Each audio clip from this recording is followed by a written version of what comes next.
जी आप लोग कैसे बने हुए समाजवादी पार्टी के साथ? मनोज यादव कह रहे हैं क्योंकि गठबंधन के वो सहयोगी इसलिए टूट रहे हैं क्योंकि सत्ता के करीब जाना है। आप लोगों को सत्ता के करीब नहीं जाना क्या?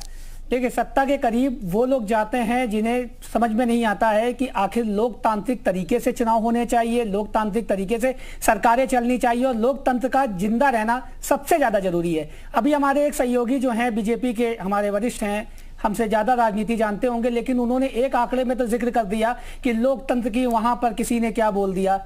भाई साहब, थोड़ा सा शर्म कर लीजिए। ब्रजभूषण को लेकर भारतीय तिरंगे का जो अपमान विश्व स्तर पर हो रहा है उस पर आकलन कर लीजिए, थोड़ी सी शर्मिंदगी कर लीजिए।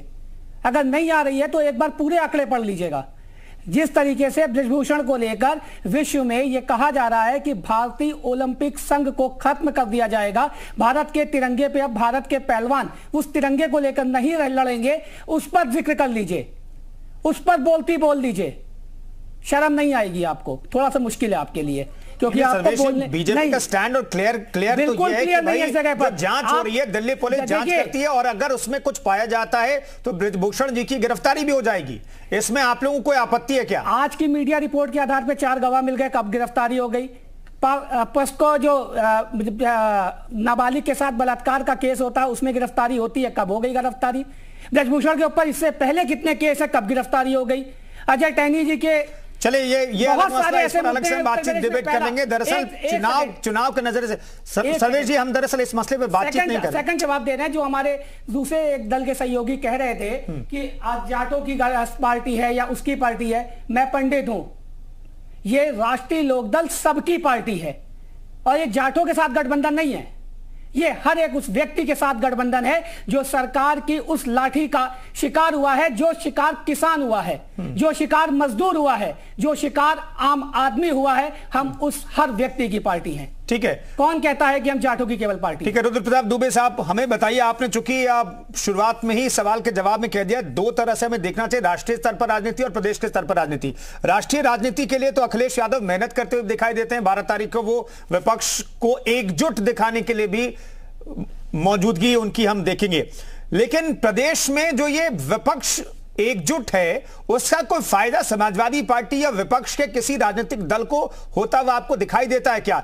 मैं इस तौर पर सवाल पूछ रहा हूं कि जो आपके पुराने सहयोगी है वो छिटक करके न सिर्फ दूर जा रहे हैं बल्कि आपके विरोधियों के साथ मिल रहे हैं, तो इसका डबल नुकसान हो जाता है।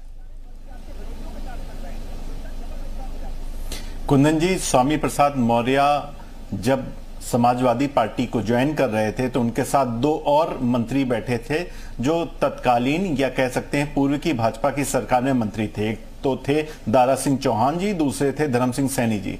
धर्म सिंह सैनी जी इसी बार के चुनाव में, जो अभी एक हालिया उपचुनाव हुआ, उसमें भारतीय जनता पार्टी में शामिल होने के लिए निकल लिए थे।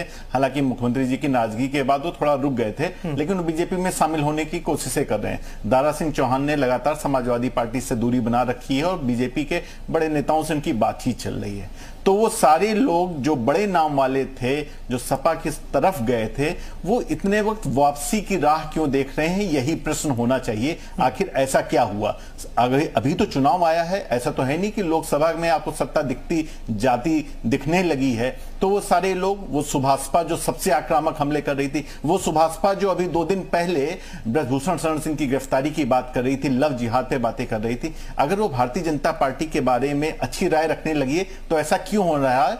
ये उत्तर प्रदेश में विपक्ष को सोचना चाहिए। दूसरी पक्ष इसका ये है कि पूर्वांचल में भारतीय जनता पार्टी बहुत ज्यादा ध्यान दे रही है। आप देखिए, 2 उसके महत्वपूर्ण सहयोगी संजय निषाद जी अपनी पार्टी के साथ पूर्वांचल के प्रभुत्व वाले इलाके से आते हैं, अनुप्रिया पटेल जी अपने अपना दल के साथ पूर्वांचल के प्रभुत्व वाले इलाके से आती हैं, और अब सुभाषपा भी, तो राजभर जी भी पूर्वांचल के ही प्रभुत्व वाले इलाके से आते हैं। यहां पे गौरतलब बात आप ये देखिए कि मोदी जी भी पूर्वांचल से चुनाव लड़ते हैं, योगी आदित्यनाथ जी भी पूर्वांचल से आते हैं।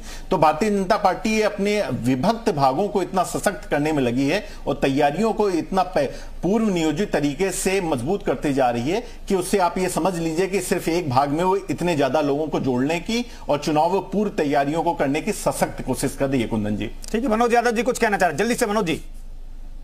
देखिए, बिल्कुल विपक्ष का विश्लेषण होना चाहिए, क्योंकि विपक्ष जब तक मजबूत नहीं होगा तब तक सत्ता सही चल भी नहीं पाएगी। बिल्कुल बिल्कुल। लेकिन सरकार का भी विश्लेषण होना चाहिए। डिलीवर क्या किया है सरकार ने, काम क्या किया है? सरकार ने, उत्तर प्रदेश की डबल इंजन की सरकार ने जनता को दिया क्या है? विश्लेषण इसका भी होगा। चुनावी पैतरेबाजी हमको इसलिए पता है, बिहार में गुड़म डबल जीरो आने जा रहा है, महाराष्ट्र भी स्थिति अच्छी नहीं है, परिणाम दिख ही गया है, और भी चाहे वो पश्चिम बंगाल हो, मध्य प्रदेश, राजस्थान हो, स्थितियां इतनी बेहतर नहीं है। तो उत्तर प्रदेश पे तो फोकस होगा। और चलिए सिंह साहब, उपेंद्र सिंह साहब जवाब दीजिए। मैं दो बातें कहना चाहता हूं। नंबर एक, ये समाजवादी पार्टी किस चरित्र की राजनीति करती है मेरे समझ में नहीं आता। ये जो है बात करते हैं दलितों की, मुसलमानों की, पिछड़ों की, अगड़ों की, और जब चुनाव आता है तो एमवाई का नारा देते हैं, सीधे सीधे एमवाई का नारा देते हैं। दूसरी बात, हमारी सरकार चाहे प्रदेश की हो चाहे केंद्र की हो, जब वो जनता के बीच में जाती है तो इनकी तरह विधवा प्रलाप नहीं करती। वो डबल इंजन की सरकार वो बताती है कि हम गरीबों के लिए कौन सी जन कल्याणकारी योजनाएं चला रहे हैं, इस देश के विकास में क्या कर रहे हैं, दुनिया में भारत की स्थिति कैसे मजबूत कर रहे हैं। समाजवादी पार्टी की 4 बार सरकार रही, कभी आपने सुना कि इन्होंने बताया हो कि 4 बार मेरी सरकार थी, उत्तर प्रदेश के विकास के लिए मैंने क्या किया? अगर इन्होंने बताया है तो इन्होंने बताया कि मैनपुरी का विकास कैसे किया, सैफई का कैसे किया, कन्नौज का कैसे किया, बदायूं का कैसे किया। और आपको याद होगा मैनपुरी, ठीक है, विकास की बातें तो चुनावी भाषण में होंगी, विकास की बातें तो दोनों तरफ से दावे किए जाएंगे और वादे किए जाएंगे और हकीकत बयां की जाएगी, लेकिन इन सब के बीच आपके सहयोगी कौन कौन से, ये बहुत मायने रखते हैं। सहयोगियों को लेकर के चर्चा लगातार हम जारी रखे हुए थे। तमाम मेहमान हमारे साथ जुड़े हुए थे। तमाम मेहमानों का बहुत बहुत धन्यवाद चर्चा में शरीक होने के लिए।